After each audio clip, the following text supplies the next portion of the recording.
Everybody, please welcome Brooke Arnold. Keep it going. Make sure she gets it.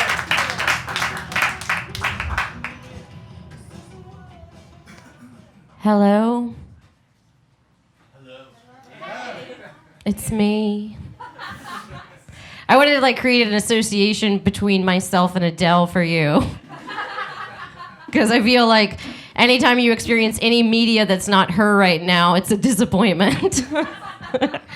No, actually, I also want to do that because I want to be associated with a good pop star in your mind, because somebody told me the other day that they think I look a lot like Christina Aguilera if she were still fat. You can laugh at that. Because it's not true, right? I look nothing like her. If I have a celebrity look-alike, it's totally John Benet Ramsey. If she were still alive. This is what she would have had to look forward to. As you might guess from my sturdy frame, I'm not from New York. I am actually from Texas. Don't freak out. Somebody always in New York audience always gets scared when you say the word Texas, which I totally get, right? Texas has a terrible reputation. It's called the Lone Star State, but that's really just its Yelp review. And it's very much earned its bad reputation, right? Because it's like the land of George W. Bush, Jessica Simpson, lethal injections. But you might not know this, but it's actually a really great place to live if you're white. Trash. Which is why I enjoyed it, of course. I moved to New York actually about 5 years ago, and it was a big adjustment for me being here, as you can imagine. It's really different in New York than it is in Texas. For example, you can't really see the sky here quite so much. And people in New York believe in a bunch of hippy-dippy liberal bullshit, like evolution. Another big difference is there's a lot of Jewish people here in New York. Do we have any Jews here tonight? One. All right. Well, you will be happy to know that much like this room, there's actually only one Jew in the entire state of Texas. And his name is Jesus Christ. Or as I like to call him, my mother's imaginary friend. When I moved here, I actually started dating a guy who was from New York and who was half Jewish. And I was really nervous how my conservative, gun-loving father would feel about that. So I asked him, I was like, Dad, how do you feel about me dating a Jew from New York? And he said, I'm just glad it's a man. Now, I actually grew up in a really, really religious environment. My parents are fundamentalist Christians, which of course means I disappoint them every time I wear pants or get my period. It also means that I'm probably the only person here who's had an exorcism performed on them. Just a wild guess. No, actually, my parents had an exorcism performed on me when I told them that I wanted to go to college. It's true. It turned out to be really good preparation for college, though, because it involved a bunch of strange men holding me down on the ground. Oh, man. I'm having a bad week, you guys. A real bad week. I'm going to tell you why. I'm upset because my brother has a new girlfriend. And I'm upset about that, not because I'm from Arkansas. Remember, I'm from Texas. I'm upset because it means there's now one more person in my family that my mom loves more than me. And she proved this to me. I was like, Mom, what do you think of Jay's new girlfriend? And she said, she's like the daughter I've never had. Thanks, Mom. I also don't like this girl because there's a very large age difference between her and my brother. So, my brother, he's 40, and his new girlfriend is 18. No reaction. Totally cool. Yeah, we're like, yeah, that's great. Good for him. Gold star. He actually texted me a picture of this girl, and it's a picture of a child flipping off the camera and wearing a Corona bikini. I was like, if you're 40, your girlfriend should at least have a blue moon bikini. So we can just like squeeze oranges where her tits are gonna be someday. I feel like I should tell you guys, like, I'm not a judgmental person. Like, I think people should love who they want to love. They should have sex with who they want to have sex with, right? It just makes me feel really uncomfortable that my brother is dating a woman who's the same age as my first abortion. Because it kind of makes her like the daughter I've never had. Christmas is going to be real awkward this year. I'm going to be like, hey, you remind me of someone that I didn't treat all that well.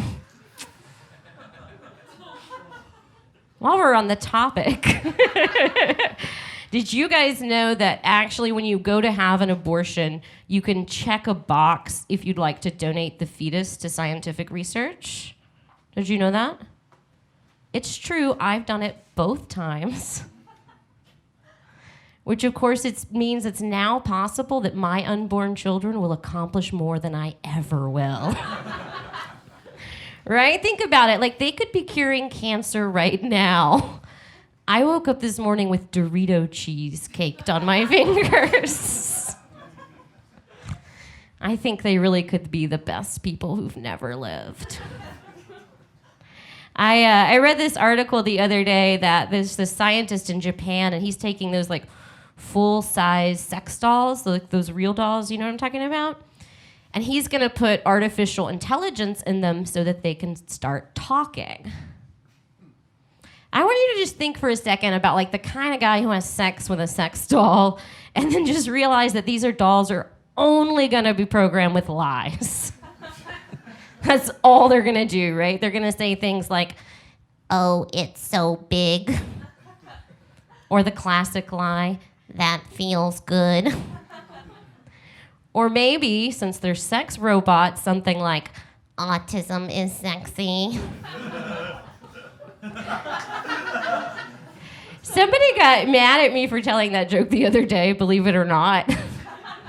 I got off the stage and he came up to me and he was like, I was really offended by what you said because my sister has autism. And I was like, does your sister fuck sex dolls? Because that's a joke about autistic people who fuck sex dolls. Not a joke about all the other autistic people who never fuck anybody. But I think the idea of like a talking sex doll is kind of creepy. Do you think this is creepy? Yeah, I thought it was creepy too. But then honestly, like I thought about it a little bit more. And I realized it's actually ended up raising my opinion of men because I didn't realize any men sexually fantasized about women talking. And I know because that's what I do for a living. Thoughts, feelings, emotions, instant boner killer. So I actually, I was on a show last night, and there were only 2 female comics on the show. As you can imagine, there's not a lot of us. And I went up to her and I gave her a big hug and I said, oh, I'm so happy to see you. And she gave me a weird look and said, why? We've met one time and it was over a month ago. And here's the thing, she's right. We had only met once and it was a while back. But that one time we met, she gave me a business card with her picture on it. And I've been using it to cut cocaine ever since. So all my best memories over the past month involve her face. Like we've had breakfast together. We've stayed up all night talking. We were hanging out back in the bathroom over there before I got on stage. I'm kidding. I do like cocaine, though. I think it's a great drug. Because, like, every time I use it, I just feel like I'm 5 feet tall, but I snort a line of coke and I feel 7 feet tall. And like I feel like the whole world is like mine and I can have it and do with it whatever I want. Which is pretty much exactly what I imagine it must feel like to be a man. Just snorting a penis right into my face. I liked it. It was good. It was good. I actually hear a lot of comics doing material now about edging. Are you guys familiar with this? No? Okay, I'm going to explain it to you. It's a sexual thing, right? So this thing where guys will get themselves really, really sexually aroused, but then not orgasm. Men call this edging. I call it being a woman. Like, that feels really good if it just felt 5% better. It would actually be doing something for me.